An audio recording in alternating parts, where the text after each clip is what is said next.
Phone भी टीका था मारा है। हाँ चल ठीक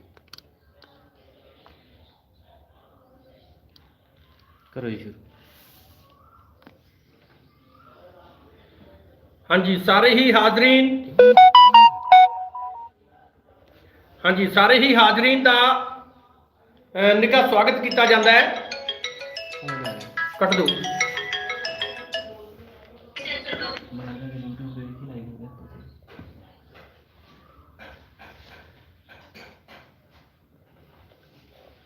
हाँ जी अज के इस विशेष सैशन के जो कि government senior secondary smart school के परिवार के लिए सारे विद्यार्थियों ते अध्यापकों के लिए रखा गया है।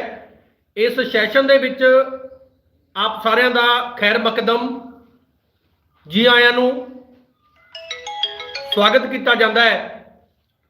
ये सैशन जो कि अज असीं दूसरे दिन के पहुँच चुके हाँ। तुहाडे नाल वादा किया सी कि हर रोज़ अद्धे घंटे के लिए तुहाडे नाल एक तरो ताज़ा नवे विषय के नाल नवी शख्सियत तुहाडे नाल सन्मुख होएगी, अपने विचार साझे करेगी। इस करोना काल के समय के दौरान जरूरत है सानू चढ़दी कला की। असीं कुछ इस तरह का सीखीए जो सानू प्रेरणा देवे, असीं कुछ अजिहा पढ़ीए जो सानू चढ़दी कला दे विच रखे, असीं कुछ अजिहा देखीए जो साडे विच पॉजिटिविटी भरे। सो ठीक इसे तरह तुहाडे सन्मुख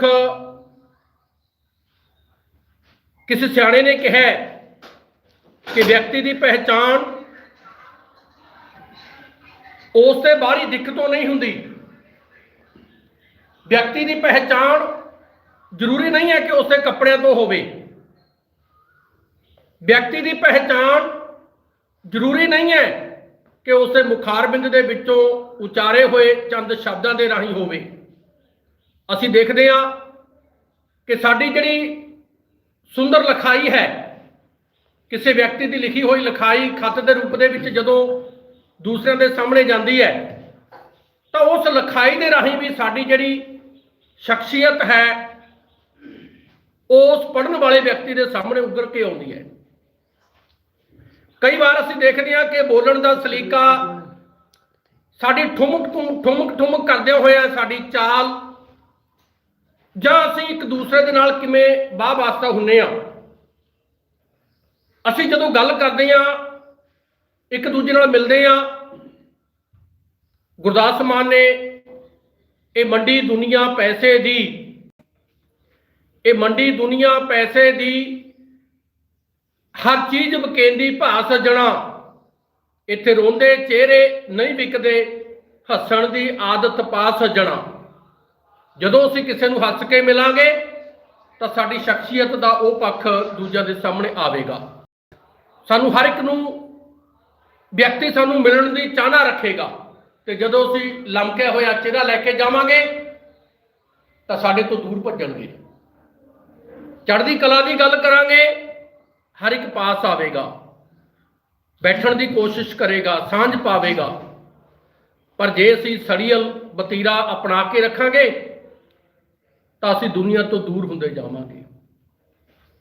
मैं जे कुल मिला के ये गल कह दियां कि एक व्यक्ति किस तरह का है उसे अपने सारे है कि वह किस तरह का बनना चाहता है।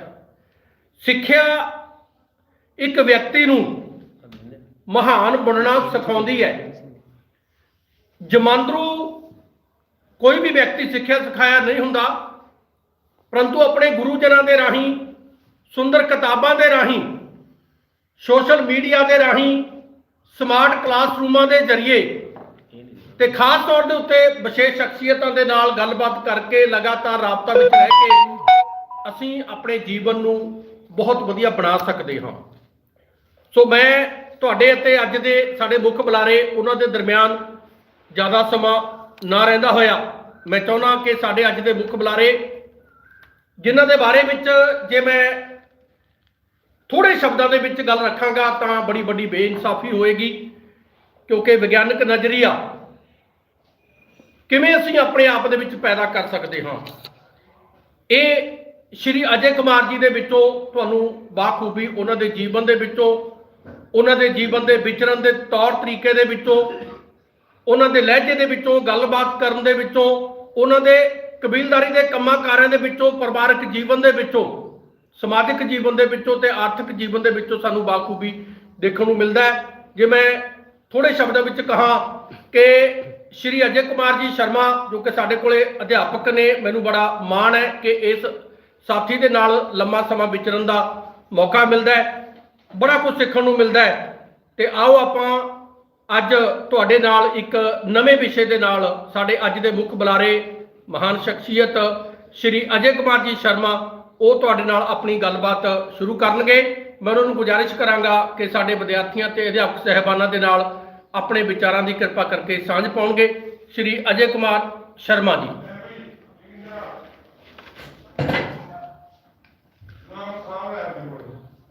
ਕੁਰਸੀ ਥੋੜਾ ਜਿਹਾ ਸਰਕਾਰੀ ਸੀਨੀਅਰ ਸੈਕੰਡਰੀ ਸਮਾਰਟ ਸਕੂਲ ਦੇ ਅੱਜ ਦੂਜੇ ਸੈਸ਼ਨ ਵਿੱਚ ਤੁਹਾਡਾ ਸਾਰਿਆਂ ਦਾ ਸਵਾਗਤ ਹੈ। ਮੈਂ ਸਾਇੰਸ ਅਧਿਆਪਕ ਹੋਣ ਦੇ ਨਾਤੇ ਤੁਹਾਡੇ ਨਾਲ ਆਮ ਗੱਲਬਾਤ ਤੋਂ ਬਿਨਾਂ ਸ਼ੁਰੂ ਕਰੂੰਗਾ। ਮੈਂ ਕਰੋਨਾ ਵਿਸ਼ੇ ਤੇ ਜਿਹੜਾ ਕਾਫੀ ਭਖਦਾ ਮਸਲਾ ਹੈ, ਤੁਸੀਂ ਬਹੁਤ ਸਾਰੇ ਵਿਦਿਆਰਥੀ ਹੁਣ ਤੱਕ ਲਗਭਗ 8ਵੀਂ ਕਲਾਸ ਤੋਂ ਸ਼ੁਰੂ ਕਰਦੇ ਹੋ ਸੂਖਮ ਜੀਵਾਂ ਬਾਰੇ। ਥੋੜੀ ਜਿਹੀ ਆਵਾਜ਼। ਕਰੋਨਾ ਵਾਇਰਸ, ਜਿਸ ਨੂੰ ਅਸੀਂ ਪੰਜਾਬੀ ਦੇ ਵਿੱਚ ਵਿਸ਼ਾਣੂ ਕਹਿੰਦੇ ਆ, ਇਹ ਕੋਈ ਨਵਾਂ ਨਹੀਂ ਹੈ। ਇਸ ਫੈਮਿਲੀ ਦੇ ਲਗਭਗ 15-20 ਵਾਇਰਸ ਇਸ ਤੋਂ ਪਹਿਲਾਂ ਵੀ ਦੁਨੀਆ 'ਚ ਮੌਜੂਦ ਸੀ, ਲੇਕਿਨ ਇਹ ਵਾਇਰਸ ਆਪਣੀ ਮਿਊਟੇਸ਼ਨ ਕਰਦੇ ਰਹਿੰਦੇ ਨੇ, ਆਪਣੀ ਸੰਰਚਨਾ ਬਦਲਦੇ ਰਹਿੰਦੇ ਨੇ। 2019 ਦੇ ਵਿੱਚ ਚੀਨ ਤੋਂ ਸ਼ੁਰੂ ਹੋਇਆ ਇਹ ਵਾਇਰਸ 20 ਦੇ ਵਿੱਚ ਲਗਭਗ ਕਾਫੀ ਤਬਾਹੀ ਮਚਾ ਚੁੱਕਿਆ ਹੈ ਤੇ ਹੁਣ ਭਾਰਤ ਦੇ ਵਿੱਚ ਇਸ ਦਾ ਬਾਕੀ ਦੁਨੀਆ ਨਾਲੋਂ ਸਭ ਤੋਂ ਭਿਆਨਕ ਰੂਪ ਵੇਖਣ 'ਚ ਆ ਰਿਹਾ ਹੈ। ਇਸ ਦਾ ਕਾਰਨ ਇਹ ਹੈ ਕਿ ਭਾਰਤ ਦੀ ਆਬਾਦੀ ਬਹੁਤ ਜ਼ਿਆਦਾ ਹੈ, ਆਬਾਦੀ ਦੀ ਘਣਤਾ ਵੀ ਜ਼ਿਆਦਾ ਹੈ। ਖੇਤਰਫਲ ਦੇ ਹਿਸਾਬ ਨਾਲ ਲੋਕ ਕਾਫੀ ਨੇੜੇ ਨੇੜੇ ਰਹਿੰਦੇ ਨੇ, ਇਸ ਕਰਕੇ ਇਹ ਵਾਇਰਸ ਇੱਕ ਤੋਂ ਦੂਜੇ ਨੂੰ ਹੁਣ ਬੜੀ ਤੇਜ਼ੀ ਨਾਲ ਫੈਲ ਰਿਹਾ ਹੈ। ਹੁਣ ਅਸੀਂ ਇਹ ਨਹੀਂ ਸੋਚ ਸਕਦੇ ਵੀ ਕਿਸ ਆਦਮੀ ਤੋਂ ਹੋਇਆ। ਬਹੁਤ ਸਾਰੇ ਕਰੋਨਾ ਵਾਇਰਸ ਨਾਲ ਗ੍ਰਸਤ ਵਿਅਕਤੀ ਅਜਿਹੇ ਵੀ ਨੇ ਜਿਨ੍ਹਾਂ ਵਿੱਚ ਲੱਛਣ ਸਾਹਮਣੇ ਨਹੀਂ ਆਉਂਦੇ। ਜੇ ਅਸੀਂ ਥੋੜੀ ਜੀ ਇਹਦੇ ਬਾਰੇ ਗੱਲ ਕਰੀਏ ਤਾਂ ਜਿਹੜੇ ਵਿਦਿਆਰਥੀਆਂ ਨੇ ਪੜ੍ਹਿਆ ਉਹਨਾਂ ਤੋਂ ਬਿਨਾਂ ਸਾਰਿਆਂ ਨੂੰ ਇਹ ਜਾਣ ਲੈਣਾ ਚਾਹੀਦਾ ਹੈ ਕਿ ਵਾਇਰਸ ਦੀ ਕੋਈ ਦਵਾਈ ਉਪਲਬਧ ਨਹੀਂ। ਵਾਇਰਸ ਨੂੰ ਸਾਡਾ ਸਰੀਰ ਆਪਣੇ ਆਪ ਖਤਮ ਕਰਦਾ ਹੈ, ਭਾਵ ਸਾਡੇ ਸਰੀਰ ਦੇ ਚਿੱਟੇ ਲਹੂ ਸੈੱਲ ਉਸ ਨੂੰ ਮਾਰਦੇ ਨੇ, ਐਂਟੀਬਾਡੀਜ਼ ਬਣਾਉਂਦੇ ਨੇ। ਜਿਹੜੀ ਵੈਕਸੀਨ ਲਗਾਈ ਜਾ ਰਹੀ ਹੈ ਉਹ ਵੀ ਸਾਡੇ ਸਰੀਰ 'ਚ ਐਂਟੀਬਾਡੀਜ਼ ਬਣਾਉਂਦੀ ਹੈ। ਸਾਡੇ ਸਰੀਰ ਅੰਦਰ ਵੈਕਸੀਨ ਰਾਹੀਂ ਕਮਜ਼ੋਰ ਜਰਮ ਦਾਖਲ ਕਰਾਏ ਜਾਂਦੇ ਨੇ। ਸਾਡੇ ਸਰੀਰ ਦੇ ਚਿੱਟੇ ਲਹੂ ਸੈੱਲ ਉਹਨਾਂ ਵਿਰੁੱਧ ਲੜਨਾ ਸਿੱਖ ਜਾਂਦੇ ਨੇ ਤੇ ਅਸਲ ਦੇ ਵਿੱਚ ਜਦੋਂ ਇਹ ਵਾਇਰਸ ਸਾਡੇ ਤੇ ਹਮਲਾ ਕਰਦਾ ਹੈ ਤਾਂ ਉਹ ਉਸ ਤੇ ਜਿੱਤ ਪ੍ਰਾਪਤ ਕਰ ਲੈਂਦੇ ਨੇ। ਅੱਜ ਦੀ ਜੇ ਅਸੀਂ ਸਾਡੇ ਦੇਸ਼ ਦੀ ਗੱਲ ਕਰੀਏ, ਪਿਛਲੇ 24 ਘੰਟਿਆਂ 'ਚ ਲਗਭਗ 3,80,000 ਨਵੇਂ ਮਰੀਜ਼ ਸ਼ਾਮਲ ਹੋਏ ਨੇ। 3,646 ਮੌਤਾਂ ਹੋਈਆਂ ਨੇ ਤੇ ਸਿਰਫ 2,70,000 ਮਰੀਜ਼ ਜਿਹੜੇ ਉਹ ਠੀਕ ਹੋਏ ਨੇ। ਹਾਲਾਤ ਇਹ ਨੇ ਸ਼ਹਿਰਾਂ ਦੇ ਵਿੱਚ ਕਿ ਲਾਸ਼ਾਂ ਦੇ ਅੰਤਮ ਸੰਸਕਾਰ ਲਈ ਵੀ ਸੜਕਾਂ ਦੇ ਉੱਤੇ ਲਾਈਨਾਂ ਲੱਗੀਆਂ ਹੋਈਆਂ ਨੇ। ਇਸ ਬਿਮਾਰੀ ਨੂੰ ਹਲਕੇ ਨਾਲ ਨਹੀਂ ਲੈਣਾ ਚਾਹੀਦਾ। ਤੁਸੀਂ ਇਸ ਨੂੰ ਕਿਸੇ ਸਰਕਾਰ ਦੁਆਰਾ ਸਪਾਂਸਰਡ, ਇਹ ਕਿਸੇ ਲੀਡਰਾਂ ਦੇ ਦੁਆਰਾ ਫੈਲਾਇਆ ਗਿਆ, ਇਹ ਕਿਸੇ ਪਾਰਟੀ ਦੁਆਰਾ ਫੈਲਾਇਆ ਗਿਆ, ਇਸ ਤਰ੍ਹਾਂ ਸਮਝਣ ਦੀ ਬਜਾਏ ਇਸ ਨੂੰ ਇਸ ਤਰ੍ਹਾਂ ਸਮਝੋ ਕਿ ਇਹ ਬਿਮਾਰੀ ਹੈ। ਹਾਂ, ਸਾਰਿਆਂ ਨੂੰ ਇਹ ਇਨਫੈਕਟ ਨਹੀਂ ਕਰ ਸਕਦੀ, ਕਿਉਂ ਨਹੀਂ ਕਰ ਸਕਦੀ? ਕਿਉਂਕਿ ਸਾਡਾ ਸਰੀਰ ਇਸ ਤੋਂ ਪਹਿਲਾਂ ਅਜਿਹੀਆਂ ਬਿਮਾਰੀਆਂ ਨਾਲ ਲੜਨ ਲਈ ਕਿੰਨਾ ਕੁ ਕਾਰਗਰ ਹੈ। ਵਿਸ਼ਾਣੂ ਬਹੁਤ ਸਾਰੇ ਨੇ ਦੁਨੀਆ 'ਚ। ਇੱਥੋਂ ਤੱਕ ਕਿ ਜੇ ਅਸੀਂ ਸਭ ਤੋਂ ਆਸਾਨੀ ਨਾਲ ਮਿਲਣ ਵਾਲੇ ਵਿਸ਼ਾਣੂ ਦੀ ਗੱਲ ਕਰੀਏ, ਸਰਦੀ ਜ਼ੁਕਾਮ ਵੀ ਵਾਇਰਸ ਨਾਲ ਹੁੰਦਾ ਹੈ। ਸਾਰੇ ਵਿਅਕਤੀਆਂ ਨੂੰ ਨਹੀਂ ਹੁੰਦਾ। ਤੁਹਾਡੇ ਪਰਿਵਾਰ 'ਚ ਕਿਸੇ ਇੱਕ ਵਿਅਕਤੀ ਨੂੰ ਸਰਦੀ ਜ਼ੁਕਾਮ ਹੈ, ਹੋ ਸਕਦਾ ਬਾਕੀ ਸਾਰੇ ਠੀਕ ਰਹਿਣ। ਤਾਂ ਇਸ ਦਾ ਭਾਵ ਇਹ ਹੈ ਕਿ ਵਿਸ਼ਾਣੂ ਜ਼ਰੂਰੀ ਨਹੀਂ ਸਾਰਿਆਂ ਨੂੰ ਇਸੇ ਤਰ੍ਹਾਂ ਤਕਲੀਫ ਦਿੰਦਾ ਹੋਵੇ ਜਾਂ ਸਾਰਿਆਂ ਦੇ ਉੱਤੇ ਅਟੈਕ ਕਰ ਸਕਦਾ ਹੋਵੇ।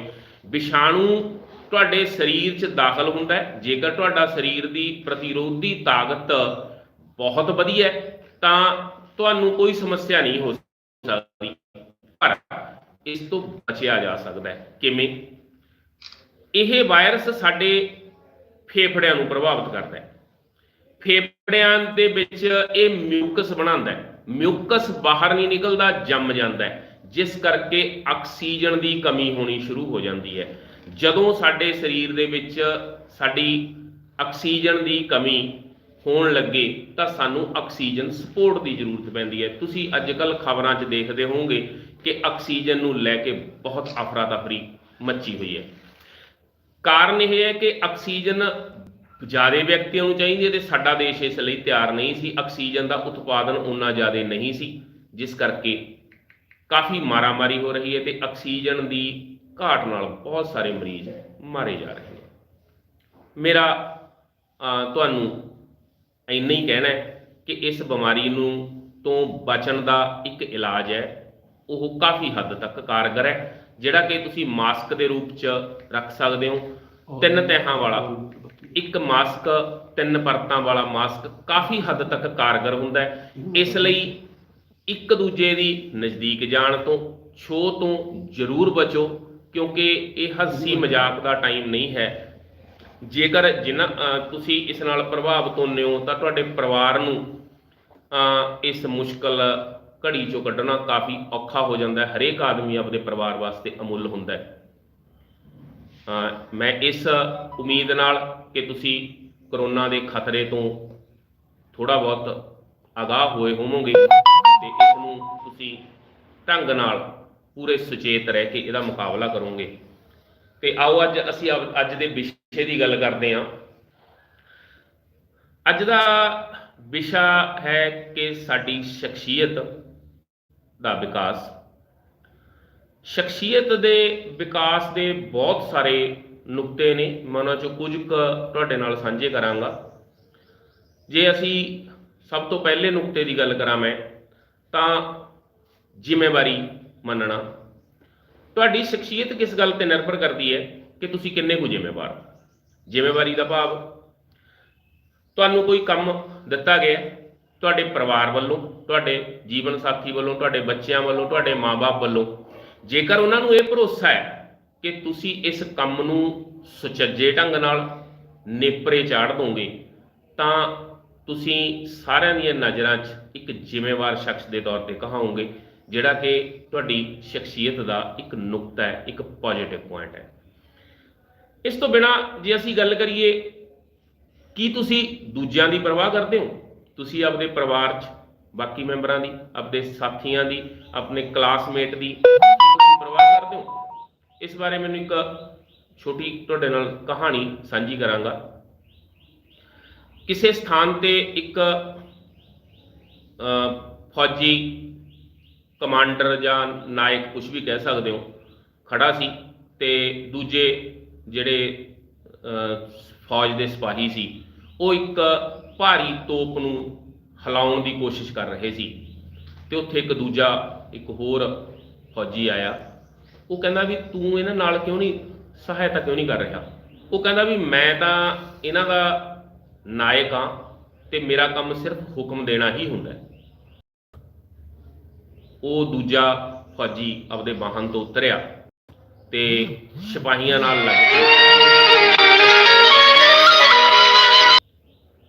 ਤੇ ਉਸ ਵੱਡੇ ਫੌਜੀ ਨੇ ਉਸ ਨਾਇਕ ਨੂੰ ਕਿਹਾ, ਤੈਨੂੰ ਜੇਕਰ ਦੁਬਾਰਾ ਕਦੇ ਜ਼ਰੂਰਤ ਪਵੇ ਤਾਂ ਆਪਣੇ ਤੋਂ ਵੱਡੇ ਅਧਿਕਾਰੀ ਨਾਲ ਗੱਲ ਕਰਨ ਦੀ ਕੋਸ਼ਿਸ਼ ਕਰੀ।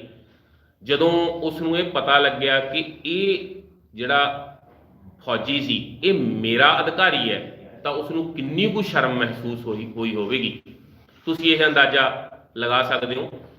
ਮਤਲਬ ਇਹ ਹੈ ਕਿ ਤੁਸੀਂ ਆਪਣੇ ਸਮਾਜ 'ਚ ਦੂਜਿਆਂ ਦੀ ਪਰਵਾਹ, ਕਿਸੇ ਨੂੰ ਤੁਸੀਂ ਤੁਹਾਡੇ ਕਾਰਨਾਂ ਕਰਕੇ ਕਿਸੇ ਨੂੰ ਕੋਈ ਤਕਲੀਫ ਤਾਂ ਨਹੀਂ ਹੋ ਰਹੀ, ਤੁਹਾਡੇ ਕਾਰਨ ਕੋਈ ਆਪਣੇ ਆਪ ਨੂੰ ਅਪਸੈਟ ਮਹਿਸੂਸ ਤਾਂ ਨਹੀਂ ਕਰ ਰਿਹਾ। ਤੇ ਜੇਕਰ ਤੁਸੀਂ ਕਿਸੇ ਆਪਣੇ ਸਾਥੀਆਂ ਦੀ, ਆਪਣੇ ਕਲਾਸਮੇਟ ਦੀ ਪਰਵਾਹ ਕਰੋਗੇ ਤਾਂ ਤੁਸੀਂ ਇੱਕ ਵਧੀਆ ਸ਼ਖਸੀਅਤ ਦੇ ਮਾਲਕ ਬਣੋਗੇ। ਇਸੇ ਤਰ੍ਹਾਂ ਇਹ ਜ਼ਰੂਰੀ ਨਹੀਂ ਹੁੰਦਾ ਕਿ ਮੈਂ ਕਿਸੇ ਸੰਸਥਾ ਦੇ ਵਿੱਚ ਆ ਜਾਂ ਕਿਸੇ ਸਮਾਜ ਦੇ ਵਿੱਚ ਸਿਰਫ ਮੈਂ ਕਿਸੇ ਚੀਜ਼ 'ਚ ਕਾਮਯਾਬ ਹੋਣਾ ਚਾਹਾਂ। ਜੇਕਰ ਤੁਹਾਡੇ ਮਾਂ-ਬਾਪ ਇਹ ਸੋਚਣ ਜਾਂ ਤੁਹਾਡੇ ਭੈਣ ਭਰਾ ਇਹ ਸੋਚਣ ਵੀ ਇਕੱਲਾ ਮੈਂ ਹੀ ਕਾਮਯਾਬ ਹੋਣਾ, ਮੇਰੇ ਭਰਾ ਨੇ, ਛੋਟਾ ਭਰਾ ਜਾਂ ਮੇਰਾ ਵੱਡਾ ਭਰਾ ਜਾਂ ਮੇਰੀ ਭੈਣ ਪੜ੍ਹ ਕੇ ਮੇਰੇ ਤੋਂ ਅੱਗੇ ਨਾ ਚਲੀ ਜਾਵੇ, ਜਾਂ ਕੋਈ ਮੇਰਾ ਸਾਥੀ ਹੈ ਜਿਹੜਾ ਉਹ ਨਾ ਪੜ੍ਹ ਕੇ ਚਲਿਆ ਜਾਵੇ, ਤਾਂ ਇਹਦੇ ਨਾਲ ਇਹ ਤੁਹਾਡਾ ਨਕਾਰਾਤਮਕ ਪੱਖ ਹੈ। ਉਦਾਹਰਨ ਵਜੋਂ ਮੰਨ ਲਓ ਤੁਸੀਂ ਸਕੂਲ 'ਚ ਬੈਠੇ ਹੋ, ਤੁਹਾਨੂੰ ਮੈਥ ਦੇ ਕੁਝ ਕੁਐਸਚਨ ਨੇ ਜਿਹੜੇ ਬਹੁਤ ਵਧੀਆ ਆਉਂਦੇ ਨੇ, ਤੁਸੀਂ ਸਿਰਫ ਇਸ ਕਰਕੇ ਵੀ ਮੇਰਾ ਸਾਥੀ ਵੱਧ ਨੰਬਰ ਨਾ ਲੈ ਜੇ, ਤੁਸੀਂ ਉਹਨਾਂ ਨੂੰ ਉਹ ਕੁਐਸਚਨ ਨਹੀਂ ਸਮਝਾਉਂਦੇ ਜਿਹੜੇ ਕਿ ਤੁਸੀਂ ਕਰਾ ਸਕਦੇ ਹੋ, ਦੂਜੇ ਤੁਹਾਡੇ ਸਾਥੀ ਨੂੰ ਨਹੀਂ ਆਉਂਦੇ, ਤਾਂ ਤੁਸੀਂ ਉਹਨੂੰ ਨਹੀਂ ਕਰਾਉਂਦੇ। ਇਹਦੇ ਨਾਲ ਨੁਕਸਾਨ ਕੀ ਹੈ? ਤੁਹਾਡੇ ਸਾਥੀ ਦਾ ਨੁਕਸਾਨ ਤਾਂ ਹੋ ਗਿਆ, ਪਰ ਤੁਹਾਡਾ ਨੁਕਸਾਨ ਕੀ ਹੈ? ਤੁਸੀਂ ਉਹੀ ਕੁਐਸਚਨ ਜੇ ਤੁਸੀਂ ਬਾਰ-ਬਾਰ ਰਿਪੀਟ ਕਰਦੇ ਹੋ ਤਾਂ ਤੁਸੀਂ ਕਦੇ ਨਾ ਭੁੱਲਣ ਵਾਲੇ ਵਿਅਕਤੀ ਬਣ ਜਾਓਗੇ, ਉਹ ਤੁਹਾਡੀ ਟਿਪਸ ਤੇ ਆ ਜਾਵੇਗਾ। ਜਦੋਂ ਕਿ ਜੇ ਤੁਸੀਂ ਸਹਾਇਤਾ ਕਰਦੇ ਹੋ ਤੁਹਾਨੂੰ ਯਾਦ ਹੋ ਜਾਵੇਗਾ, ਤੁਹਾਨੂੰ ਤੁਸੀਂ ਕਦੇ ਨਹੀਂ ਭੁੱਲੋਗੇ। ਨਾਲ ਹੀ ਤੁਹਾਡੇ ਉਹ ਸਾਥੀ ਤੁਹਾਡੇ ਅਹਿਸਾਨਮੰਦ ਹੋਣਗੇ, ਤੁਹਾਨੂੰ ਜਦੋਂ ਜ਼ਰੂਰਤ ਪਵੇ ਤਾਂ ਉਹ ਤੁਹਾਡੀ ਵੀ ਸਹਾਇਤਾ ਉਸੇ ਤਰ੍ਹਾਂ ਕਰਨਗੇ। ਇਸੇ ਤਰ੍ਹਾਂ ਜਦੋਂ ਵੀ ਅਸੀਂ ਕੋਈ ਸਮਾਜ ਦੇ ਵਿੱਚ ਵਿਚਰਦੇ ਹਾਂ ਤਾਂ ਸਾਨੂੰ ਦੂਜੇ ਨੂੰ ਕਹਿਣ ਵਾਸਤੇ ਆਪਣੇ ਸ਼ਬਦਾਂ ਦੀ ਚੋਣ ਸਹੀ ਰੱਖਣੀ ਚਾਹੀਦੀ ਹੈ। ਮਤਲਬ ਜਦੋਂ ਅਸੀਂ ਕਿਸੇ ਨੂੰ ਕੋਈ ਵੀ ਗੱਲ ਕਹਿਣੀ ਹੈ, ਅਸੀਂ ਕਹਿੰਦੇ ਹੁੰਦੇ ਹਾਂ ਪਹਿਲਾਂ ਤੋਲੋ ਤੇ ਫਿਰ ਪਹਿਲਾਂ ਸੋਚੋ ਤੇ ਫਿਰ ਬੋਲੋ। ਇਹਦਾ ਮਤਲਬ ਕੀ ਹੈ? ਤੁਸੀਂ ਕੋਈ ਗੱਲ ਜਿਹੜੀ ਕਿਸੇ ਸਾਥੀ ਨੂੰ ਕਹਿਣੀ ਹੈ, ਚਾਹੇ ਉਹ ਉਸ ਦੀ ਕੋਈ ਆਲੋਚਨਾ ਹੀ ਕਿਉਂ ਨਾ ਹੋਵੇ, ਉਸ ਨੂੰ 90 ਤੁਲੇ ਸ਼ਬਦਾਂ 'ਚ ਉਹਨੂੰ ਪੋਜ਼ਿਟਿਵ ਆਲੋਚਨਾ ਕਰੋਗੇ। ਤੁਸੀਂ ਜੋ ਸ਼ਬਦ ਉਹਨੂੰ ਕਹਿਣਾ ਚਾਹੁੰਦੇ ਹੋ ਉਸ ਨੂੰ ਥੋੜਾ ਇਹ ਵੀ ਕਿਹਾ ਜਾ ਸਕਦਾ ਕਿ ਅਗਲੇ ਦੇ ਦਿਲ ਤੇ ਠੇਸ ਨਾ ਪਹੁੰਚੇ। ਤੁਹਾਡੇ ਸ਼ਬਦਾਂ ਦੀ ਚੋਣ ਇਸ ਤਰ੍ਹਾਂ ਹੋਣੀ ਚਾਹੀਦੀ ਹੈ ਕਿ ਦੂਜਾ ਆਦਮੀ ਉਸ ਨੂੰ ਆਪਣੀ ਬੁਰਾਈ ਨਾ ਸਮਝੇ। ਤੁਸੀਂ ਕਿਸੇ ਆਦਮੀ ਨੂੰ ਛੱਡੋ, ਕਿਸੇ ਵੀ ਸਿਸਟਮ 'ਚ ਨੁਕਤਾਚੀਨੀ ਤੇ ਸ਼ਿਕਾਇਤ ਕਰਨਾ ਤੁਸੀਂ ਆਮ ਤੌਰ ਤੇ ਦੇਖਦੇ ਹੋਵੋਗੇ, ਮੈਂ ਵੀ ਤੁਹਾਡੇ ਵਿੱਚ ਸ਼ਾਮਲ ਹੋ ਸਕਦਾ। ਅਸੀਂ ਹਮੇਸ਼ਾ ਗੱਲ ਕਰਦੇ ਹਾਂ ਕਿ ਸਾਡਾ ਦੇਸ਼ ਬਹੁਤ ਬੇਕਾਰ ਹੈ, ਇਹਦਾ ਕੀ ਹੈ ਜੀ, ਇਹ ਕੀ ਦਿੰਦਾ ਸਾਨੂੰ। ਪਰ ਤੁਸੀਂ ਸੋਚੋ ਵੀ ਅਸੀਂ ਦੇਸ਼ ਨੂੰ ਕੀ ਦੇ ਰਹੇ ਹਾਂ। ਅਸੀਂ ਜਿੰਨੇ ਵੀ ਸਰਕਾਰੀ ਸਾਧਨ ਨੇ ਉਹਨਾਂ ਦੀ ਅਸੀਂ ਦੁਰਵਰਤੋਂ ਕਰਦੇ ਹਾਂ, ਮਿਸਯੂਜ਼ ਕਰਦੇ ਹਾਂ। ਅਸੀਂ ਬੱਸ 'ਚ ਚੜ੍ਹਦੇ ਹਾਂ, ਜੇ ਉੱਥੋਂ ਦੀ ਸੀਟ ਥੋੜੀ ਜਿਹੀ ਫਟੀ ਹੋਈ ਹੈ ਉਂਗਲ ਪਾ ਕੇ ਵੱਧ ਪਾੜਨ ਦੀ ਕੋਸ਼ਿਸ਼ ਕਰਦੇ ਹਾਂ। ਅਸੀਂ ਉਸ ਨੂੰ ਸੁਰੱਖਿਅਤ ਰੱਖਣ ਦੀ ਜਾਂ ਸੰਭਾਲਣ ਦੀ ਅਸੀਂ ਕੋਸ਼ਿਸ਼ ਨਹੀਂ ਕਰਦੇ। ਇਹ ਸਰਕਾਰ ਦਾ। ਸਰਕਾਰੀ ਸਕੂਲ 'ਚ ਬਹੁਤ ਸਾਰੇ ਬੱਚੇ ਨੇ ਜਿਹੜੇ ਉਹ ਚੀਜ਼ਾਂ ਦੀ ਤੋੜ ਫੋੜ ਕਰਨ 'ਚ ਆਪਣੀ ਸ਼ਾਨ ਸਮਝਦੇ ਨੇ, ਜਦੋਂ ਕਿ ਇਹ ਪਬਲਿਕ ਪ੍ਰੋਪਰਟੀ ਹੈ। ਜੋ ਕੁਝ ਅਸੀਂ ਸਮਾਜ ਨੂੰ, ਜੋ ਕੁਝ ਅਸੀਂ ਦੇਸ਼ ਨੂੰ ਦੇਵਾਂਗੇ ਉਹੀ ਕੁਝ ਸਾਡੇ ਕੋਲ ਵਾਪਸ ਆਊ। ਜਦੋਂ ਅਸੀਂ ਦੂਜੇ ਦੇਸ਼ਾਂ ਨਾਲ ਮੁਕਾਬਲਾ ਕਰਦੇ ਹਾਂ ਤਾਂ ਤੁਸੀਂ ਕਦੇ ਸੋਚਿਓ ਵੀ ਉੱਥੇ ਕੀ ਤੁਸੀਂ ਸ਼ਰੇਆਮ ਸੜਕ ਤੇ ਥੁੱਕ ਸਕਦੇ ਹੋ? ਕੀ ਤੁਸੀਂ ਉੱਥੇ ਟ੍ਰੈਫਿਕ ਨਿਯਮਾਂ ਦੀ ਉਲੰਘਣਾ ਕਰ ਸਕਦੇ ਹੋ? ਕਿਉਂ ਨਹੀਂ ਕਰ ਸਕਦੇ? ਕਿਉਂਕਿ ਉੱਥੇ ਤੁਹਾਨੂੰ ਜੁਰਮਾਨੇ ਤੋਂ ਡਰ ਲੱਗਦਾ ਹੈ। ਸਾਡੇ ਦੇਸ਼ ਦੇ ਵਿੱਚ ਅਸੀਂ ਸੜਕ ਦੇ ਖੱਬੇ ਪਾਸੇ ਚੱਲੀਏ ਚਾਹੇ ਸੱਜੇ ਚੱਲੀਏ, ਚਾਹੇ ਅਸੀਂ ਬਿਨਾਂ ਪਿੱਛੇ ਦੇਖੇ ਕਿਸੇ ਪਾਸੇ ਮੁੜਨਾ ਹੋਵੇ ਤਾਂ ਸਾਨੂੰ ਇਹ ਹੁੰਦਾ ਹੈ ਅਸੀਂ ਤਾਂ ਇਸੇ ਤਰ੍ਹਾਂ ਕਰਾਂਗੇ। ਤਾਂ ਤੁਸੀਂ ਇਹ ਉਮੀਦ ਕਿਵੇਂ ਕਰ ਸਕਦੇ ਹੋ ਕਿ ਦੂਜਾ ਕੋਈ ਤੁਹਾਡੀ ਗੱਲ ਨੂੰ ਸਹੀ ਮੰਨੇਗਾ? ਉਹ ਵੀ ਉਸੇ ਤਰ੍ਹਾਂ ਕਰੇਗਾ, ਜਿਸ ਦੇ ਸਿੱਟੇ ਵਜੋਂ ਹਜ਼ਾਰਾਂ ਦੁਰਘਟਨਾਵਾਂ ਹੁੰਦੀਆਂ ਨੇ। ਬਹੁਤ ਸਾਰੇ ਲੋਕ ਆਪਣੀ ਜ਼ਿੰਦਗੀ ਤੋਂ ਹੱਥ ਧੋ ਬੈਠਦੇ ਨੇ। ਮਤਲਬ ਨੁਕਤਾਚੀਨੀ ਤੇ ਸ਼ਿਕਾਇਤ ਕਰਨ ਦੀ ਬਜਾਏ ਕਿਸੇ ਵੀ ਸਿਸਟਮ ਦੇ ਵਿੱਚ ਅਸੀਂ ਆਪਣੇ ਆਪ ਨੂੰ ਸੋਚੀਏ ਵੀ ਅਸੀਂ ਕੀ ਕਰਦੇ ਹਾਂ। ਜਦੋਂ ਵੋਟਾਂ ਪੈਂਦੀਆਂ ਨੇ ਤਾਂ ਅਸੀਂ ਸੋਚਦੇ ਹਾਂ ਵੀ ਕੋਈ ਵੀ ਚੋਣ 'ਚ, ਚਾਹੇ ਉਹ ਪੰਚਾਇਤ ਪੱਧਰ ਤੇ ਹੋਵੇ, ਚਾਹੇ ਉਹ ਜ਼ਿਲ੍ਹਾ ਪੱਧਰ ਦਾ ਹੋਵੇ, ਸਟੇਟ ਪੱਧਰ ਦਾ ਜਾਂ ਨੈਸ਼ਨਲ ਪੱਧਰ ਦੀਆਂ ਚੋਣਾਂ ਹੋਣ, ਤਾਂ ਅਸੀਂ ਸੋਚਦੇ ਹਾਂ ਵੀ ਜਦੋਂ ਤੱਕ ਸਾਡੇ ਕੋਲ ਆਉਂਦਾ ਨਹੀਂ, ਜਦੋਂ ਤੱਕ ਸਾਨੂੰ ਕੁਝ ਦਿੰਦਾ ਨਹੀਂ, ਅਸੀਂ ਵੋਟ ਕਿਉਂ ਪਾਈਏ। ਇੱਥੇ ਹੀ ਅਸੀਂ ਗਲਤੀ ਕਰਦੇ ਹਾਂ। ਅਸੀਂ ਅਜਿਹੇ ਵਿਅਕਤੀ ਦੀ ਚੋਣ ਕਰਦੇ ਹਾਂ ਜਿਹੜਾ ਪੈਸੇ ਲਗਾ ਕੇ ਚੋਣ ਜਿੱਤੇਗਾ, ਜਦੋਂ ਕੋਈ ਆਦਮੀ ਪੈਸੇ ਲਗਾ ਕੇ ਚੋਣ ਜਿੱਤੇਗਾ, ਅਸੀਂ ਉਸ ਤੋਂ ਕਿਵੇਂ ਉਮੀਦ ਕਰ ਸਕਦੇ ਹਾਂ ਕਿ ਉਹ ਸਾਡੇ ਭਲੇ ਦੀ ਗੱਲ ਕਰੂਗਾ? ਉਹ ਆਪਣੇ ਭਲੇ ਦੀ ਗੱਲ ਕਰੇਗਾ। ਇਸ ਕਰਕੇ ਸਭ ਤੋਂ ਪਹਿਲਾਂ ਅਸੀਂ ਇਹ ਦੇਖਣਾ ਹੈ ਕਿ ਅਸੀਂ ਕਿਸੇ ਸਿਸਟਮ 'ਚ ਨੁਕਤਾਚੀਨੀ ਕਰਨ ਲੱਗੇ, ਕੀ ਅਸੀਂ ਆਪਣੇ ਚਾਰੇ ਪੱਲਿਓਂ ਪੂਰੇ ਹਾਂ? ਅਸੀਂ ਸਾਰੇ ਪਾਸਿਓਂ ਜੇ ਬਿਲਕੁਲ ਸਹੀ ਹਾਂ, ਫਿਰ ਅਸੀਂ ਕਿਸੇ ਦੀ ਆਲੋਚਨਾ ਕਰ ਸਕਦੇ ਹਾਂ। ਇਸ ਦੇ ਨਾਲ ਹੀ ਆਪਣੀ ਆਲੋਚਨਾ ਸਵੀਕਾਰ ਕਰਨਾ ਇੱਕ ਬਹੁਤ ਵੱਡਾ ਗੁਣ ਹੈ। ਮਤਲਬ ਮੰਨ ਲਓ ਕੋਈ ਤੁਹਾਡੇ 'ਚ ਨੁਕਸ ਕੱਢਦਾ ਹੈ, ਹੁਣ ਇਸ ਦੇ ਦੋ ਕਾਰਨ ਨੇ, ਦੋ ਤਰੀਕੇ ਤੁਹਾਡੇ ਨੁਕਸ ਨਿਕਲਣ ਦੇ ਦੋ ਕਾਰਨ ਨੇ। ਇੱਕ, ਤੁਸੀਂ ਇੰਨੇ ਕੁ ਸਫਲ ਹੋ ਕਿ ਕੋਈ ਆਦਮੀ ਤੁਹਾਡੀ ਪ੍ਰਸ਼ੰਸਾ ਕਰਨ ਦੀ ਬਜਾਏ ਤੁਹਾਡੀ ਆਲੋਚਨਾ ਕਰਦਾ ਹੈ। ਤੁਹਾਨੂੰ ਇਹ ਪਤਾ ਲੱਗ ਜਾਂਦਾ ਹੈ ਕਿ ਉਹ ਤੁਹਾਡੀ ਕਿਸ ਤਰ੍ਹਾਂ ਦੀ ਆਲੋਚਨਾ ਕਰ ਰਿਹਾ ਹੈ, ਕਿਉਂਕਿ ਉਹ ਤੁਹਾਡੇ ਬਰਾਬਰ ਨਹੀਂ ਪਹੁੰਚ ਸਕਦਾ। ਇਸ ਕਰਕੇ ਇਸ ਨੂੰ ਤੁਸੀਂ ਪੋਜ਼ਿਟਿਵ ਲਓ ਕਿ ਤੁਸੀਂ ਸਫਲ ਹੋ, ਇਸ ਲਈ ਤੁਹਾਡੀ ਆਲੋਚਨਾ ਕਰ ਰਿਹਾ।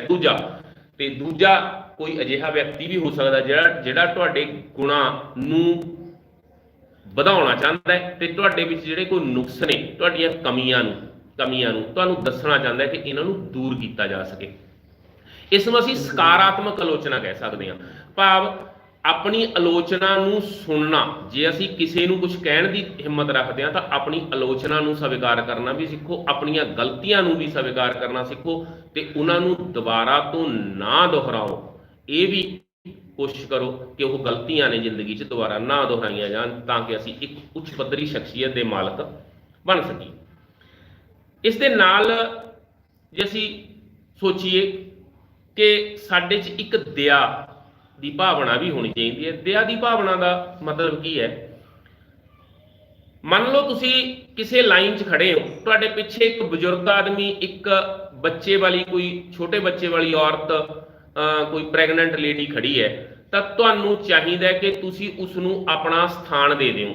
ਤੁਸੀਂ ਬੱਸ ਦੀ ਸੀਟ ਤੇ ਬੈਠੇ ਹੋ, ਤੁਹਾਨੂੰ ਲੱਗਦਾ ਹੈ ਕੋਈ ਜ਼ਰੂਰਤਮੰਦ, ਉਹ ਜ਼ਰੂਰੀ ਨਹੀਂ, ਉਹ ਔਰਤ ਵੀ ਹੋ ਸਕਦਾ, ਉਹ ਪੁਰਸ਼ ਵੀ ਹੋ ਸਕਦੀ, ਉਹ ਬਜ਼ੁਰਗ ਵੀ ਹੋ ਸਕਦਾ, ਉਹ ਬੱਚਾ ਵੀ ਹੋ ਸਕਦਾ ਹੈ। ਜੇ ਤੁਹਾਨੂੰ ਲੱਗਦਾ ਹੈ ਕਿ ਉਹ ਤੁਹਾਡੇ ਤੋਂ ਜ਼ਰੂਰਤਮੰਦ ਹੈ ਤਾਂ ਉਸ ਨੂੰ ਤੁਸੀਂ ਪਹਿਲ ਦਿਓ। ਇਸ ਨੂੰ ਅਸੀਂ ਦਿਆਲੁਤਾ ਕਹਿ ਸਕਦੇ ਹਾਂ। ਕਿਸੇ ਦੂਜੇ ਦੇ ਸੰਬੰਧ 'ਚ ਤੁਹਾਡੇ ਮਨ 'ਚ ਦਇਆ ਦਾ ਭਾਵਨਾ ਹੋਣੀ ਚਾਹੀਦੀ ਹੈ। ਜੇਕਰ ਤੁਸੀਂ ਕਿਸੇ ਬਾਰੇ ਕਰੋਗੇ ਤਾਂ ਉਹ ਦੂਜਾ ਤੁਹਾਡੇ ਪਰਿਵਾਰ ਬਾਰੇ ਕਰੂਗਾ, ਕਿਉਂਕਿ ਅਸੀਂ ਸਮਾਜ 'ਚ ਇਕੱਲੇ ਨਹੀਂ ਰਹਿੰਦੇ, ਇੱਕ ਪਰਿਵਾਰ ਹੁੰਦਾ। ਜੇਕਰ ਅਸੀਂ ਕਿਸੇ ਦੀ ਸਹਾਇਤਾ ਕਰਾਂਗੇ, ਜੇ ਇਸੇ ਤਰ੍ਹਾਂ ਬਹੁਤ ਸਾਰੇ ਲੋਕ ਕਰਨਗੇ ਤਾਂ ਦੂਜੇ ਜਿਹੜੇ ਕੋਈ ਜਿਨ੍ਹਾਂ ਨੂੰ ਅਸੀਂ ਕਮਜ਼ੋਰ ਕਹਿ ਸਕਦੇ ਹਾਂ, ਜਿਸ ਨੂੰ ਅਸੀਂ ਜ਼ਰੂਰਤਮੰਦ ਕਹਿ ਸਕਦੇ ਹਾਂ, ਤਾਂ ਉਸ ਨੂੰ ਵੀ ਮੌਕੇ ਸਿਰ ਸਹਾਇਤਾ ਮਿਲ ਸਕਦੀ ਹੈ। ਮੈਂ ਕੁਝ ਦਿਨ ਹੋ ਗਏ ਇੱਕ ਕਿਸੇ ਦਾ ਲਿਖਿਆ ਪ੍ਰੇਰਕ ਪ੍ਰਸੰਗ ਪੜ੍ਹ ਰਿਹਾ ਸੀ ਅਖਬਾਰ 'ਚ। ਉਹ ਕਹਿੰਦਾ ਵੀ ਮੈਂ ਆਮ ਤੌਰ ਤੇ ਕਿਸੇ ਸਥਾਨ ਤੋਂ ਲੰਘਦਾ ਤੇ ਮੈਂ ਆਸੇ-ਪਾਸੇ ਖੜੇ ਲੋਕਾਂ ਨੂੰ ਇਗਨੋਰ ਕਰ ਦਿੰਦਾ।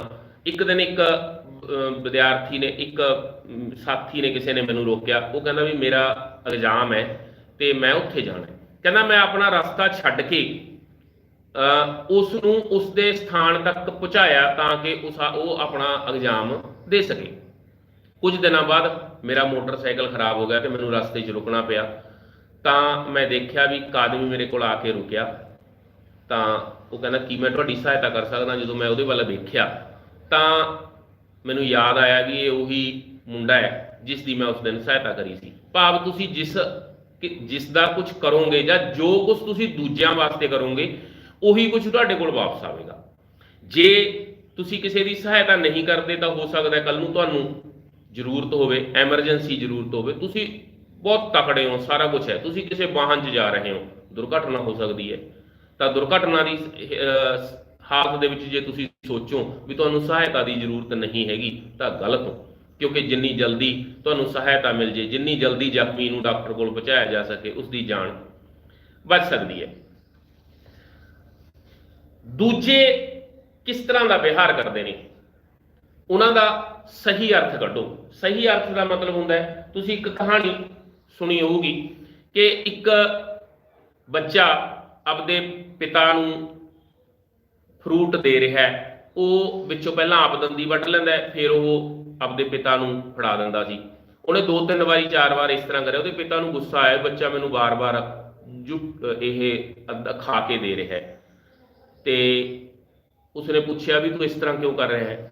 ਉਹ ਕਹਿੰਦਾ ਪਾਪਾ ਮੈਂ ਇਹ ਦੇਖਦਾ ਸੀ ਵੀ ਜਿਹੜੇ ਮਿੱਠੇ ਨੇ ਉਹ ਤੁਸੀਂ ਖਾ ਲਓ। ਹੁਣ ਤੁਸੀਂ ਸੋਚ ਸਕਦੇ ਹੋ ਵੀ ਇੱਕ ਬੱਚਾ ਆਪਦੇ ਪਿਤਾ ਦੇ ਸੰਬੰਧ 'ਚ ਇਸ ਤਰ੍ਹਾਂ ਦੀ ਮਨ ਦੇ ਵਿੱਚ ਕੋਈ ਸੋਚ ਰੱਖ ਸਕਦਾ ਹੈ? ਮਤਲਬ ਇਹ ਹੈ ਸਾਨੂੰ ਦੇਖਣ ਲੱਗੇ ਕਈ ਵਾਰ ਇਸ ਤਰ੍ਹਾਂ ਲੱਗਦਾ ਹੈ ਕਿ ਇਸ ਆਦਮੀ ਦੀ ਮਨਸ਼ਾ ਗਲਤ ਹੈ, ਲੇਕਿਨ ਤੁਸੀਂ ਹਰੇਕ ਆਦਮੀ ਦੇ ਵਿਵਹਾਰ ਨੂੰ ਸੋਚੋ, ਹੋ ਸਕਦਾ ਹੈ ਉਹ ਆਪਣੇ ਸਥਾਨ ਤੇ ਸਹੀ ਹੋਵੇ ਤੇ ਤੁਹਾਡੀ ਸੋਚ ਉਸ ਬਾਰੇ ਗਲਤ ਹੋਵੇ। ਇਸ ਕਰਕੇ ਤੁਰੰਤ ਉਸ ਸਮੇਂ ਦੀ ਘਟਨਾ ਤੋਂ ਆਪਣਾ ਨਜ਼ਰੀਆ ਉਸ ਬਾਰੇ ਨਾ ਬਣਾਓ। ਤੁਹਾਨੂੰ ਕਿਸੇ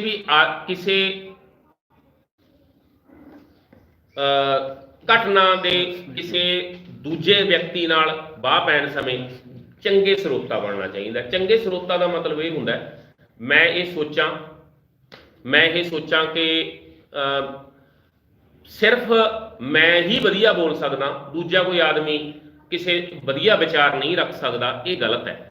ਸਾਨੂੰ ਇਹ ਜਾਣਨਾ ਚਾਹੀਦਾ ਹੈ ਕਿ ਹਰੇਕ ਆਦਮੀ ਆਪਣੇ ਕੁਝ ਵਿਚਾਰ ਰੱਖਦਾ ਹੈ। ਕੋਈ ਆਦਮੀ ਜਦੋਂ ਕੁਝ ਸੁਣਾ ਰਿਹਾ ਹੈ, ਜਦੋਂ ਕੋਈ ਗੱਲ ਕਰ ਰਿਹਾ ਹੈ, ਤਾਂ ਸਾਨੂੰ ਉਹ ਗੱਲ ਪੂਰੀ ਤਰ੍ਹਾਂ ਸੁਣ ਲੈਣੀ ਚਾਹੀਦੀ ਹੈ।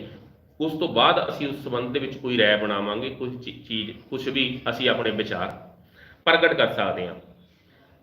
ਹਮੇਸ਼ਾ ਦੂਜੇ ਆਦਮੀ ਦੀ ਇਮਾਨਦਾਰੀ ਨਾਲ ਪ੍ਰਸ਼ੰਸਾ ਕਰੋ। ਇਮਾਨਦਾਰੀ ਤੇ ਸੱਚਾਈ ਨਾਲ ਪ੍ਰਸ਼ੰਸਾ ਕਰਨ ਦਾ ਮਤਲਬ ਹੈ ਇਹ ਨਹੀਂ ਕਿ ਝੂਠੀ ਪ੍ਰਸ਼ੰਸਾ ਕਰੋ, ਭਾਵ ਕਿਸੇ ਦੀ ਚਾਪਲੂਸੀ ਕਰਨਾ ਤੇ ਪ੍ਰਸ਼ੰਸਾ ਕਰਨਾ ਦੋਵਾਂ 'ਚ ਫਰਕ ਹੈ। ਪ੍ਰਸ਼ੰਸਾ ਦਿਲੋਂ ਕੀਤੀ ਜਾਂਦੀ ਹੈ, ਚਾਪਲੂਸੀ ਜ਼ੁਬਾਨ ਨਾਲ ਕੀਤੀ ਜਾਂਦੀ ਹੈ। ਤੁਸੀਂ ਆਪਣੇ ਸਵਾਰਥ ਕਰਕੇ, ਕਿਸੇ ਡਰ ਕਰਕੇ, ਆਪਣੇ ਅਧਿਕਾਰੀ ਦੀ, ਆਪਣੇ ਪਰਿਵਾਰ 'ਚ ਕਿਸੇ ਬੰਦੇ ਦੀ, ਕਿਸੇ ਨੇਤਾ ਦੀ, ਕਿਸੇ ਪਿੰਡ 'ਚੋਂ ਕਿਸੇ ਜਿਹਨੂੰ ਤੁਸੀਂ ਤਕੜਾ ਕਹੋ ਉਸ ਦੀ, ਜਦੋਂ ਤੁਸੀਂ ਉਹਦੀ ਪ੍ਰਸ਼ੰਸਾ ਕਰੋਗੇ ਉਹ ਚਾਪਲੂਸੀ ਹੋ ਸਕਦੀ ਹੈ। ਜੇ ਤੁਸੀਂ ਇਮਾਨਦਾਰੀ ਨਾਲ ਕਿਸੇ ਦੀ ਪ੍ਰਸ਼ੰਸਾ ਕਰਦੇ ਹੋ, ਇਹ ਤੁਹਾਡਾ ਗੁਣ, ਇੱਕ ਚੰਗੀ ਸ਼ਖਸੀਅਤ ਦਾ ਗੁਣ ਹੈ ਕਿ ਤੁਸੀਂ ਇਮਾਨਦਾਰ ਰਹੋ, ਇਮਾਨਦਾਰੀ ਨਾਲ ਪ੍ਰਸ਼ੰਸਾ ਕਰੋ। ਇਸ ਦੇ ਸੰਬੰਧ 'ਚ ਮੈਨੂੰ ਇੱਕ ਇਮਾਨਦਾਰੀ ਤੇ ਸੱਚਾਈ ਨਾਲ ਜੁੜੀ ਇੱਕ ਕਹਾਣੀ ਯਾਦ ਆਉਂਦੀ ਹੈ। ਕਿਸੇ ਬੇਕਰੀ ਵਾਲੇ ਵਿਅਕਤੀ ਨੇ ਕਿਸੇ ਕਿਸਾਨ ਨੂੰ ਕਿਹਾ ਕਿ ਤੂੰ ਮੈਨੂੰ ਆਪਣਾ ਮੱਖਣ ਹੈ ਜਿਹੜਾ ਦੁੱਧ ਤੋਂ ਮੱਖਣ ਪ੍ਰਾਪਤ ਕਰਦਾ ਤੂੰ ਮੈਨੂੰ ਉਹ ਦੇ ਦਿਆ ਕਰ। ਉਹ ਉਸ ਨੂੰ ਮੱਖਣ ਦੇ ਜਾਂਦਾ ਹਰ ਰੋਜ਼। ਉਹਦੇ ਵਿੱਚ ਉਹ ਹਰ ਰੋਜ਼ ਮੱਖਣ ਲੈ ਲੈਂਦਾ। ਕੁਝ ਦਿਨਾਂ ਬਾਅਦ ਉਸ ਨੂੰ ਲੱਗਿਆ ਕਿ ਮੱਖਣ ਸ਼ਾਇਦ ਤੋਲ ਵਿੱਚ ਘੱਟ ਹੈ। ਉਸ ਵਿਅਕਤੀ ਨੇ ਉਸ ਨੂੰ ਜਦੋਂ ਤੋਲਿਆ ਤਾਂ ਵੇਖਿਆ ਕਿ ਮੱਖਣ ਅਸਲੋਂ ਘੱਟ ਸੀ। ਉਸਨੇ ਕਿਸੇ ਵੀ ਪ੍ਰਸ਼ਾਸਨਿਕ ਦਫ਼ਤਰ ਦੇ ਵਿੱਚ ਜੋ ਵੀ ਉਸ ਸਮੇਂ ਸੀਗਾ ਉਸ ਨੂੰ ਸ਼ਿਕਾਇਤ ਕਰੀ ਕਿ ਇਹ ਕਿਸਾਨ ਹੈ ਜਿਹੜਾ ਮੈਨੂੰ ਮੱਖਣ ਘੱਟ ਦਿੰਦਾ ਹੈ। ਕਿਸਾਨ ਉੱਥੇ ਪੇਸ਼ ਹੋਇਆ। ਉਹ ਕਹਿੰਦਾ ਜੀ ਮੱਖਣ ਘੱਟ ਹੋ ਸਕਦਾ, ਮੈਨੂੰ ਨਹੀਂ ਪਤਾ, ਪਰ ਮੈਂ ਇਸ ਵਿਅਕਤੀ ਤੋਂ ਹਰ ਰੋਜ਼ ਮੈਂ ਬ੍ਰੈਡ ਖਰੀਦਦਾ 1 ਕਿਲੋ। ਮੇਰੇ ਕੋਲ ਬੱਟਾ ਨਹੀਂ ਹੈਗਾ, ਮੈਂ ਉਸ ਬ੍ਰੈਡ ਦੇ ਬਰਾਬਰ ਮੱਖਣ ਤੋਲ ਦਿੰਦਾ। ਅੱਜ ਵੀ ਮੈਂ ਲੈ ਕੇ ਆਇਆ, ਤੁਸੀਂ ਦੇਖ ਸਕਦੇ ਹੋ, ਇਸ ਨਾਲ ਤੋਲ ਕੇ ਵੇਖੋ। ਮਤਲਬ ਕੀ ਹੈ ਕਿ ਤੁਸੀਂ ਕਿੰਨੇ ਕੁ ਸੱਚੇ ਹੋ। ਜਿੰਨੇ ਕੁ ਤੁਸੀਂ ਸੱਚੇ ਹੋ ਉਹੀ ਕੁਛ ਤੁਹਾਡੇ ਕੋਲ ਵਾਪਸ ਆ ਰਿਹਾ ਹੈ। ਤੁਸੀਂ ਜੇ ਉਸ ਨੂੰ ਇਮਾਨਦਾਰੀ ਨਾਲ ਪੇਸ਼ ਆਉਂਦੇ ਤਾਂ ਤੁਹਾਡੇ ਕੋਲ ਵੀ ਉਹ ਵਸਤੂ ਹੈ ਜਿਹੜੀ ਇਮਾਨਦਾਰੀ ਨਾਲ ਹੀ ਵਾਪਸ ਆਉਣੀ ਸੀ। ਤੁਸੀਂ ਜੇਕਰ ਕੋਈ ਗਲਤੀ ਕਰਦੇ ਹੋ ਕਿਸੇ ਵੀ ਆਪਣੇ, ਕਿਉਂਕਿ ਆਦਮੀ ਮਨੁੱਖ ਗਲਤੀ ਦਾ ਪੁਤਲਾ ਹੈ, ਜਦੋਂ ਵੀ ਕੋਈ ਕੰਮ ਕਰਦਾ ਹੈ, ਜਦੋਂ ਵੀ ਉਹ ਵਿਚਰਦਾ ਹੈ ਤਾਂ ਗਲਤੀ ਕਰ ਸਕਦਾ ਹੈ। ਤੁਸੀਂ ਹਰ ਸਮੇਂ, ਮੈਂ ਅਧਿਆਪਕ ਹਾਂ, ਕਲਾਸ ਦੇ ਵਿੱਚ ਗਲਤ ਬੋਲ ਸਕਦਾ, ਤਾਂ ਗਲਤੀ ਜਦੋਂ ਮੈਨੂੰ ਇਹ ਪਤਾ ਲੱਗਦਾ ਕਿ ਮੈਂ ਗਲਤੀ ਕਰੀ ਹਾਂ ਤਾਂ ਮੈਨੂੰ ਗਲਤੀ ਕਬੂਲ ਕਰਨੀ ਚਾਹੀਦੀ ਹੈ। ਕੋਈ ਦੂਜਾ ਵਿਅਕਤੀ ਜਦੋਂ ਮੈਨੂੰ ਇਹ ਕਹਿੰਦਾ ਕਿ ਤੂੰ ਇਹ ਗਲਤੀ ਕੀਤੀ ਹੈ ਤਾਂ ਇਮਾਨਦਾਰੀ ਨਾਲ ਉਸ ਗਲਤੀ ਨੂੰ ਸਵੀਕਾਰ ਕਰੋ ਤੇ ਸੁਧਾਰਨ ਦੀ ਕੋਸ਼ਿਸ਼ ਕਰੋ। ਕਿਸੇ ਵੀ ਚੀਜ਼ ਬਾਰੇ ਦੂਜੇ ਨਾਲ ਤੁਸੀਂ ਤਰਕ ਤਾਂ ਕਰ ਸਕਦੇ ਹੋ, ਬਹਿਸ ਨਾ ਕਰੋ। ਤਰਕ ਹੁੰਦਾ ਹੈ ਜਿਸ ਦੇ ਪਿੱਛੇ ਕੋਈ ਤੁਸੀਂ ਸਬੂਤ ਦੇ ਸਕੋ। ਸਬੂਤ ਮਤਲਬ ਵੈਸੇ ਮੈਂ ਇੱਕ ਨਾਸਤਿਕ ਆਦਮੀ ਹਾਂ। ਦੂਜਾ ਵਿਅਕਤੀ ਜਦੋਂ ਮੇਰੇ ਨਾਲ ਬਹਿਸ ਕਰਦਾ ਹੈ ਤਾਂ ਮੈਨੂੰ ਪਤਾ ਇਹ ਇੱਕ ਅੰਤਹੀਨ ਬਹਿਸ ਹੈ, ਕਿਉਂਕਿ ਕਿਸੇ ਕੋਲ ਇਸ ਤਰ੍ਹਾਂ ਦੇ ਸਬੂਤ ਨਹੀਂ ਹੁੰਦੇ ਕਿ ਕੋਈ ਆਦਮੀ ਕੋਈ ਆਸਥਾ, ਕਿਸੇ ਵਿਸ਼ੇ ਦੇ ਵਿੱਚ ਕੋਈ ਆਸਥਾ, ਕਿਸੇ ਭਗਵਾਨ 'ਚ ਜਾਂ ਕਿਸੇ ਧਰਮ 'ਚ ਆਸਥਾ ਰੱਖ ਸਕਦਾ ਹੈ। ਹੋ ਸਕਦਾ ਮੇਰੀ ਉਸ 'ਚ ਆਸਥਾ ਨਾ ਹੋਵੇ, ਤਾਂ ਜਦੋਂ ਅਸੀਂ ਉਸ ਦੇ ਸੰਬੰਧ ਦੇ ਵਿੱਚ ਗੱਲ ਕਰਾਂਗੇ ਤਾਂ ਉਹ ਇੱਕ ਬਹਿਸ ਹੈ। ਇਸ ਕਰਕੇ ਤਰਕ ਦਾ ਮਤਲਬ ਹੁੰਦਾ ਕਿਸੇ ਨੂੰ ਸਬੂਤਾਂ ਅਧੀਨ ਦੂਜੇ ਆਦਮੀ ਨੂੰ ਤੁਸੀਂ ਆਪਣੇ ਗੱਲਾਂ, ਆਪਣੇ ਵਿਚਾਰ ਪੇਸ਼ ਕਰੋ ਤਾਂ ਕਿ ਉਹਨਾਂ ਨੂੰ ਕੁਝ ਹੱਦ ਤੱਕ ਉਹਦੇ ਨਾਲ ਸਹਿਮਤ ਹੋਵੇ ਤੇ ਤੁਹਾਡੀ ਗੱਲ ਨੂੰ ਮੰਨ ਸਕੇ। ਤੇ ਬਹਿਸ ਲੜਾਈ ਨੂੰ ਜਨਮ ਦਿੰਦੀ ਹੈ। ਬਹਿਸ ਦਾ ਕੋਈ ਫਾਇਦਾ ਨਹੀਂ ਹੁੰਦਾ। ਇਸ ਕਰਕੇ ਦੂਜੇ ਵਿਅਕਤੀ ਨਾਲ ਬਹਿਸ ਕਰਨ ਦੀ ਬਜਾਏ ਤਰਕ ਆਧਾਰਿਤ ਗੱਲ ਕਰੋ। ਅੱਜ ਇੰਨੀਆਂ ਕੁ ਗੱਲਾਂ ਕਰਦੇ ਹੋਏ ਆਪਾਂ ਸ਼ਖਸੀਅਤ ਦੇ ਵਿਕਾਸ ਬਾਰੇ ਤਾਂ ਅੰਤਹੀਨ ਨੇ ਗੱਲਾਂ, ਬਹੁਤ ਸਾਰੇ ਬਿੰਦੂ ਨੇ, ਆਪਾਂ ਉਹਨਾਂ ਤੇ ਕੁਛ ਤੇ ਅੱਜ ਤੁਹਾਡੇ ਨਾਲ ਮੈਂ ਗੱਲ ਸਾਂਝੀ ਕਰੀ ਹੈ ਤੇ ਸਮਾਂ ਸਾਨੂੰ ਇਜਾਜ਼ਤ ਨਹੀਂ ਦਿੰਦਾ। ਇਸ ਤੋਂ ਵੱਧ ਸ਼ਾਇਦ ਮੈਂ ਤੁਹਾਡੇ ਤੋਂ ਹੋਰ ਸਰੋਤਾ ਹੋਣ ਦੀ ਉਮੀਦ ਨਾ ਵੀ ਕਰਾਂ। ਅਗਲੇ ਦਿਨ ਲਈ ਆਪਾਂ ਕੁਝ ਗੱਲਾਂ ਰੱਖਦੇ ਹਾਂ ਤੇ ਧੰਨਵਾਦ ਸਾਰਿਆਂ ਦਾ। ਹਾਂਜੀ, ਬਹੁਤ ਬਹੁਤ ਧੰਨਵਾਦ ਜੀ ਸ਼੍ਰੀ ਅਜੇ ਕੁਮਾਰ ਸ਼ਰਮਾ ਜੀ, ਜਿਨ੍ਹਾਂ ਨੇ ਅੱਜ ਦੇ ਵਿਸ਼ੇ ਨੂੰ ਬਾਖੂਬੀ ਢੰਗ ਦੇ ਨਾਲ ਨਿਭਾਇਆ। ਅਸੀਂ ਦੇਖ ਰਹੇ ਹਾਂ ਕਿ ਸਾਡੇ ਨਾਲ ਜੁੜੇ ਹੋਏ ਬਹੁਤ ਸਾਰੇ ਵਿਦਿਆਰਥੀ ਤੇ ਬਹੁਤ ਸਾਰੇ ਸਾਥੀ ਆਪਣਾ ਕੋਈ ਗੱਲਬਾਤ ਦੱਸਣ ਵਾਸਤੇ ਹੈਂਡ ਰੇਜ਼ ਕਰਦੇ ਨੇ। ਹੈਂਡ ਰੇਜ਼ ਕਰਨ ਦਾ ਮਤਲਬ ਉਹਨਾਂ ਦੇ ਮਨ ਦੇ ਵਿੱਚ ਕੋਈ ਨਾ ਕੋਈ ਗੱਲਬਾਤ ਹੈਗੀ ਹੈ। ਪਿਆਰੇ ਵਿਦਿਆਰਥੀਓ ਤੇ ਅਧਿਆਪਕ ਸਾਥੀਓ, ਇਹ ਪਲੇਟਫਾਰਮ ਸਾਡਾ ਸਾਰਿਆਂ ਦੇ ਲਈ ਸਾਂਝਾ ਹੈ। ਇੱਥੇ ਜ਼ਰੂਰੀ ਨਹੀਂ ਹੈ ਕਿ ਇਕੱਲੇ ਅਧਿਆਪਕ ਸਾਹਿਬਾਨ ਹੀ ਆਪਣੀ ਗੱਲਬਾਤ ਆ ਕੇ ਰੱਖ ਸਕਦੇ ਹਨ। ਸਾਡੇ ਸਕੂਲ ਦੇ ਵਿਦਿਆਰਥੀ ਵੀ ਆਪਣੀ ਗੱਲਬਾਤ ਰੱਖ ਸਕਦੇ ਨੇ। ਤੇ ਦੂਸਰਾ ਮੇਰੇ ਕੋਲ ਸੁਝਾਅ ਆਇਆ ਸੀ ਕਿ ਤੁਹਾਡੇ ਮਨ ਦੇ ਵਲਵਲੇ ਕਿ ਤੁਹਾਡੇ ਲਈ ਅਸੀਂ ਇੱਕ ਸ਼ਨੀਵਾਰ ਦਾ ਸੈਸ਼ਨ ਰੱਖਾਂਗੇ, ਅੱਧਾ ਦਿਨ ਦਾ ਅੱਧਾ ਸੈਸ਼ਨ ਤੁਹਾਡੇ ਲਈ ਹੋਏਗਾ। ਉਸ ਦਿਨ ਤੁਸੀਂ ਆਪਣੀ ਗੱਲਬਾਤ ਸਵਾਲਾਂ ਦੇ ਰੂਪ ਦੇ ਵਿੱਚ ਜਾਂ ਆਪਣੀ ਗੱਲਬਾਤ ਸ਼ੇਅਰ ਕਰਨ ਦੇ ਕਿਸੇ ਵੀ ਢੰਗ ਦੇ ਨਾਲ ਤੁਸੀਂ ਰੱਖ ਸਕੋਗੇ। ਤਾਂ ਮੈਂ ਬਹੁਤ ਹੀ ਮਸ਼ਕੂਰ ਹਾਂ ਸ਼੍ਰੀ ਅਜੇ ਸ਼ਰਮਾ ਜੀ ਦਾ ਕਿ ਜਿਨ੍ਹਾਂ ਨੇ ਪੂਰਾ ਡੀਪਲੀ ਸ਼ਖਸੀਅਤ ਦੇ ਬਾਰੇ ਵਿੱਚ ਤੁਹਾਡੇ ਨਾਲ ਵਿਚਾਰ ਸਾਂਝੇ ਕੀਤੇ ਨੇ। ਮੇਰਾ ਖਿਆਲ ਹੈ ਵੀ ਕੋਈ ਵੀ ਪੱਖ ਜਿਹੜਾ ਕਿ ਵਿਦਿਆਰਥੀਆਂ ਦੇ ਲਈ ਜ਼ਰੂਰੀ ਹੁੰਦਾ ਹੈ, ਇੱਕ ਵਿਅਕਤੀ ਲਈ ਜ਼ਰੂਰੀ ਹੁੰਦਾ ਹੈ, ਉਹ ਇਹਨਾਂ ਦੇ ਵਿਚਾਰਾਂ ਤੋਂ ਬਾਹਰ ਨਹੀਂ ਰਿਹਾ। ਇਸ ਤਰ੍ਹਾਂ ਦੀਆਂ ਸ਼ਖਸੀਅਤਾਂ ਤੁਹਾਡੇ ਨਾਲ ਰੋਜ਼ਾਨਾ ਇਸ ਸੈਸ਼ਨ ਦੇ ਵਿੱਚ ਇਸ ਪਲੇਟਫਾਰਮ ਦੇ ਜ਼ਰੀਏ ਨਵੇਂ ਤੋਂ ਨਵੇਂ ਵਿਸ਼ਿਆਂ ਦੇ ਨਾਲ ਵਾਹ ਵਾਸਤਾ ਹੋਇਆ ਕਰਨਗੀਆਂ। ਤੇ ਤੁਹਾਡੇ ਕੋਲੋਂ ਉਮੀਦ ਕਰਦੇ ਹਾਂ ਕਿ ਤੁਸੀਂ ਆਪਣੇ ਸਾਥੀਆਂ ਨੂੰ, ਵੱਧ ਤੋਂ ਵੱਧ ਸਾਥੀਆਂ ਨੂੰ ਇਸ ਪਲੇਟਫਾਰਮ ਦੇ ਨਾਲ ਜੋੜੋ ਤਾਂ ਕਿ ਤੁਹਾਨੂੰ ਇਸ ਦੇ ਬਾਰੇ ਵਿੱਚ ਵੱਧ ਤੋਂ ਵੱਧ ਗੱਲਬਾਤ ਦਾ ਪਤਾ ਲੱਗ ਸਕੇ। ਅੱਜ ਦੇ ਲਈ ਇੰਨਾ ਹੀ ਕਾਫੀ। ਸਾਰਿਆਂ ਦਾ ਬਹੁਤ ਬਹੁਤ ਧੰਨਵਾਦ ਜੀ। ਪਹਿਲਾਂ ਤਾਂ ਨਹੀਂ ਖਤਮ ਹੋਇਆ? ਇੱਕ ਮਿੰਟ ਜੀ। ਕੱਲ ਨੂੰ ਆਪਾਂ ਕਿਸੇ ਨਵੀਂ ਸ਼ਖਸੀਅਤ ਦੇ ਨਾਲ ਤੁਹਾਡੇ ਨਾਲ ਗੱਲਬਾਤ ਕਰਾਂਗੇ। ਵਿਸ਼ਾ ਕੀ ਹੋਏਗਾ ਉਹ ਅੱਜ ਨਹੀਂ ਦੱਸਿਆ ਜਾ ਸਕਦਾ ਕਿਉਂਕਿ ਇਹ ਰਹੱਸਮਈ ਥੋੜ੍ਹਾ ਜਿਹਾ ਰੱਖਣਾ ਪੈਂਦਾ ਹੈ। ਤੇ ਕੱਲ ਨੂੰ ਕਿਸ ਸ਼ਖਸੀਅਤ ਦੇ ਨਾਲ ਤੁਹਾਡੀ ਮੁਲਾਕਾਤ ਹੋਏਗੀ ਇਹ ਵੀ ਗੱਲਬਾਤ ਅਸੀਂ ਕੱਲ ਨੂੰ ਹੀ ਦੱਸ ਸਕਾਂਗੇ।